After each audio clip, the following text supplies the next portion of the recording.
Good Saturday morning, Looney Tunes fans. It is I, Trevor Thompson, the self-appointed Looney Tunes Critic. And we're at a return to form with me, with this short here. If only for by virtue of the fact that while this isn't the first commentary I ever did, this is the first commentary I ever did. What do I mean by that? Wouldn't you like to know? Basically, back in the day, I had a blog in the 2011, 12, 9, 10, whatever. Animation blogs were a big thing. The Ren and Stimpy, animation archives era. And it was called Boo Tunes, the Boo Tunes blog. It's 3 zeros, Boo Tunes. That was the name of our studio. It was actually the same, the two other people that I started Ferris Wheelhouse with, Matthew and Janine. But, if you want to look that up, there actually is a blog post saying, I started doing commentaries, everybody. And the way that I got the video for this, the movie that we shot, the Process is what it was called in 2007. The camera that we shot it with was a camera called the Canon XL1. And I still had it at the time, and I wasn't sophisticated enough in whenever it was I did it. I think I did it in 2008, actually, on the blog. The only way I could get the video of the cartoon was to put up, turn out all the lights, get the lighting, on my DVD, on my TV screen perfect, and point that expensive digital camera directly at the screen and record it and, tweak it a little bit. But I got a commentary. I did a commentary for this thing, and no less than Eddie Fitzgerald himself. I remember it vividly. He said, "Your commentary is music to my ears. Please do more." And I said, "Thank you, Eddie," and then never did. Not until I started doing Looney Tunes Critic. So who knows? This is kind of a homecoming of sorts for me, doing this cartoon again. As some of you also know, I've done a video about this cartoon, so I'm not going to really put too fine a point on it, but the video talks basically about how I believe that this gag here, where poor little diminutive Red gets his pants pulled down by Bugs via magnet, even though we only see him naked in the repeat of this gag coming up next. It's my contention that he was actually naked all 3 times that this gag is done. And watch his bloomers move right there. See? His bloomers move right there again, twice, and in a held pose, which, anyway, go watch that video. It's called Red Hot Rider Was a Dirty Little Nudist or something like that. I don't know.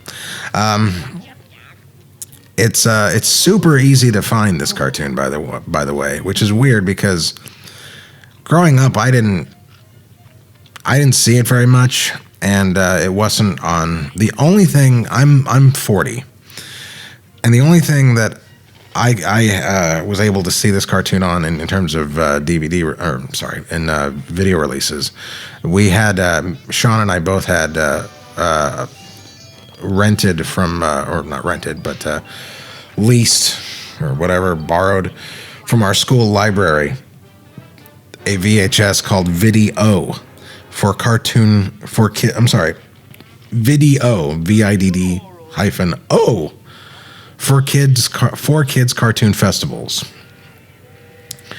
And I think that was the brand of the tape, and the actual tape itself was called Hold the Line Please, because it was it had Bugs cartoons on it.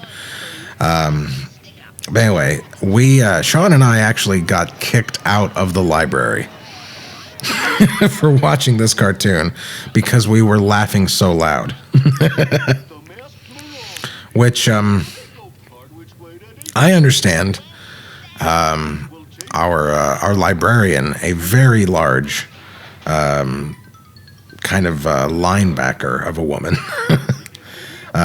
whom we shamefully referred to as Conan the Librarian.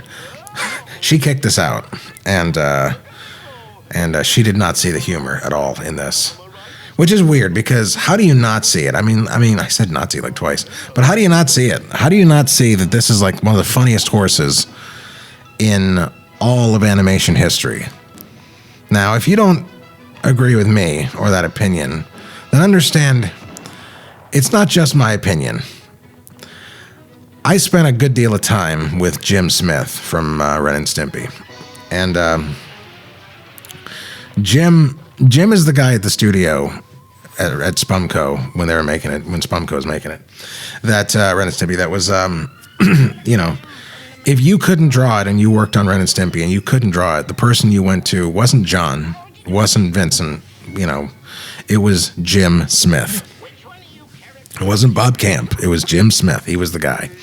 He was like their Robert McKimson, you know, the go-to guy who could make everything on model and perfect, but also was just an amazing artist.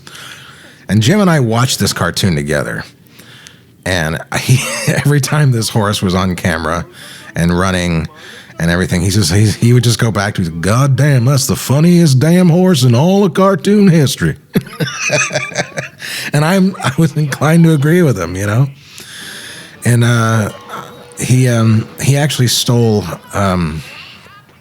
Maybe I don't want to take Jim's secrets, but I think he used. I won't say where, but he used the running, one of the early running cycles from this horse in a project that he was working on where he needed a funny horse. By the way, that animator just changed. Right when he goes this way, it changed from Scribner to Izzy Ellis.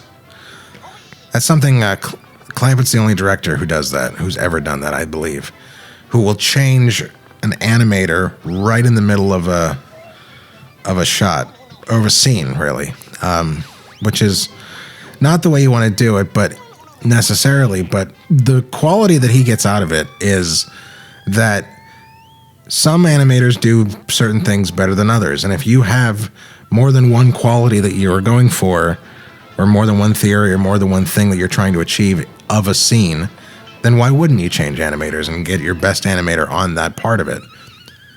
So that makes sense to me. But yeah. Oh, she has a note on here. Something about the furries.